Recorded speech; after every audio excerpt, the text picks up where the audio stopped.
नमस्कार,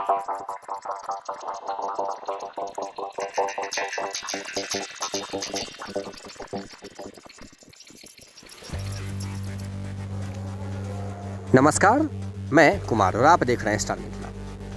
झंझारपुर को बहुत जल्द नई दिल्ली तक के लिए एक एक्सप्रेस ट्रेन की सौगात मिल सकती है। इसके लिए लगातार आवाज़ उठ रही है और आवाज़ सुपौल क्षेत्र से उठ रही है। सुपौल क्षेत्र के सांसद दिलेश्वर कामेत लगातार सहरसा से चलकर सरायगढ़, सुपौल, निर्मली, झंझारपुर होते हुए सीतामढ़ी के रास्ते नई दिल्ली तक एक एक्सप्रेस ट्रेन की मांग कर रहे हैं। हम इस वीडियो में आपको पूरी जानकारी देंगे। अगर आप हमारे चैनल पर नए हैं तो चैनल को सब्सक्राइब कीजिए, फेसबुक पर देखें तो पेज को लाइक कीजिए और वीडियो को शेयर ज़रूर कीजिए। हाँ, आपको ये वीडियो कैसा लगा वो कमेंट में ज़रूर बताइएगा।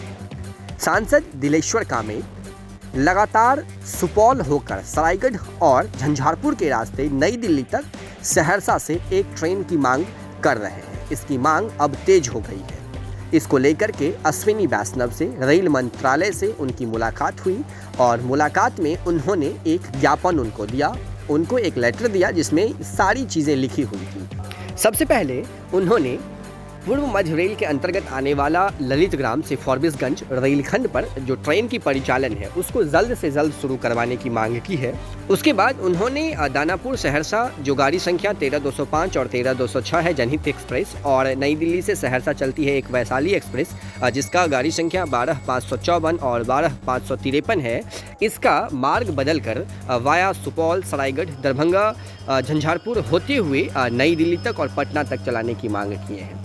हालांकि इस चीज़ में कितनी सच्चाई है ये मैं आपको आगे बताऊंगा, लेकिन आप वीडियो अंत तक ज़रूर देखिएगा। उसके बाद उन्होंने कहा जो अगर ये चीज़ वर्तमान में संभव नहीं हो सकता है तो इसका विस्तार सहरसा से कम सरायगढ़ तक कर दिया जाए, जो इस क्षेत्र के लोगों को एक नई दिल्ली तक की या पटना राजधानी तक की एक डायरेक्ट ट्रेन मिल सकती है। कहीं न कहीं इस रूट पर ट्रेनों की संख्या बढ़ेगी ही, लेकिन इस बात में कितनी सच्चाई है वो हम आपको दिखाते हैं।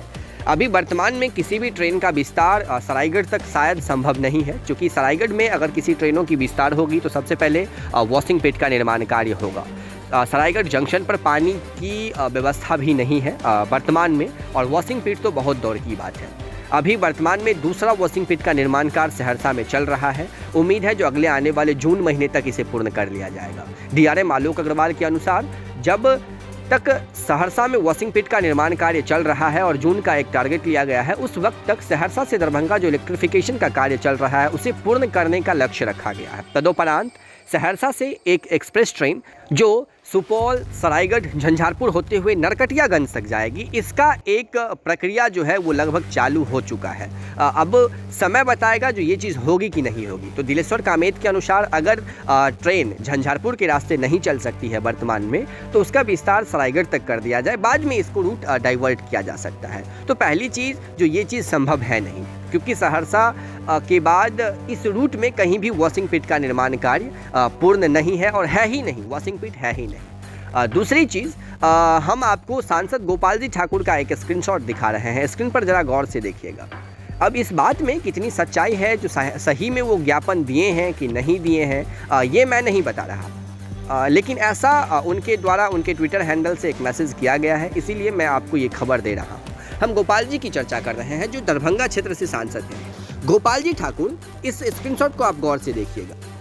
संसद भवन में केंद्रीय पेट्रोलियम और प्राकृतिक गैस एवं आवासन और शहरी कार्य मंत्री आदरणीय हरदीप सिंह पुरी से उनकी मुलाकात हुई, और मुलाकात के दौरान जो दरभंगा में जो प्रस्तावित अंडरग्राउंड गैस पाइप का कुछ लाइन बिछाना है उसका एक उनके द्वारा एक ज्ञापन दिया गया जिसमें सारी चीज़ें लिखी हुई थी, जो किस प्रकार से इस रूट पर इसमें काम करना है, इसको किस प्रकार से गैस का पाइपलाइन बिछाना है, किस प्रकार से इसका योजनाबद्ध तरीके से इस पर कार्य करनी है। इस प्रकार का ज्ञापन उनके द्वारा दिया गया है हरदीप सिंह पुरी जी को। लेकिन आप को हम इसी जो उनके हाथ में जो ये लेटर है उसको जूम करके दिखाते हैं। फोटो सांसद गोपाल जी ठाकुर का है और बगल में जो खड़े हुए हैं हरदीप सिंह पुरी जी हैं जो केंद्रीय पेट्रोलियम और प्राकृतिक गैस मंत्री हैं, लेकिन उनके हाथ में जो ये लेटर पैड है ये न तो सांसद गोपाल जी ठाकुर का है और न ही ये जो बगल में खड़े हैं पेट्रोलियम मंत्री इनका है,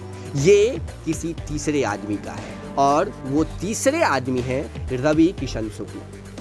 देखिए किस प्रकार से ये लोग लगातार मिथिला के लोगों को ठग रहे हैं। उसके बाद देखिए कुछ कमेंट भी हम आपको दिखा रहे हैं। रवि किशन शुक्ल आपका नाम कब से हो गया? कोई कृष्ण झा जी हैं जो उनके अकाउंट पे मैसेज किए हैं ट्विटर हैंडल पे। फिर उसके बाद दूसरा मैसेज जो है प्रिंस झा के द्वारा किया गया है। रवि किशन के पेपर पर फोटो खिंचा रहल छी और मैथिल लोकनि का मूर्ख बना रहल छी। फिर उसके बाद रंजन झा का कुछ कमेंट है। रवि किशन के लेटर पैड दिखाकर जनता का बेवकूफ़ अपने बढ़िया बना रहल छी श्रीमान। उसके बाद मनीष झा मैथिल का एक कुछ कमेंट है। बेवकूफ़ ककरा बना रहल छियै यौ नेताजी, रवि किशन शुक्ल के पत्र अहाँ सौंप रहल छियै। तो देखिए किस प्रकार से उसके बाद आप खोल करके देख सकते हैं ट्विटर अकाउंट। अगर गोपाल जी ठाकुर को आप अभी ट्विटर पे देखिएगा तो उनका ये सारा कुछ दिखेगा।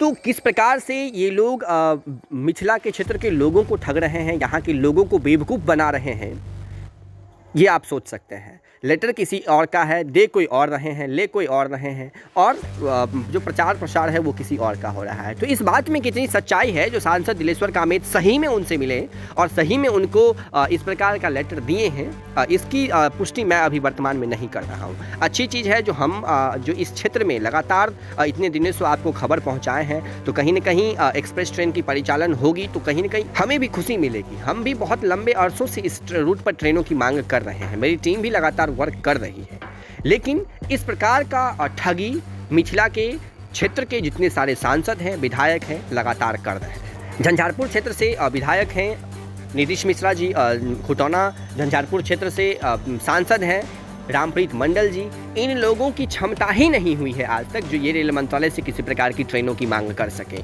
कम से कम एक है दिलेश्वर कामेत, सही हो या गलत हो, कम से कम पेपर के माध्यम से आवाज़ उठ रही है, ये बहुत अच्छी चीज़ है। तो उम्मीद है जो अगले आने वाले समय में सहरसा से चलने वाली वैशाली और जनहित एक्सप्रेस वाया झंझारपुर, पटना और देश की राजधानी नई दिल्ली तक जाएगी।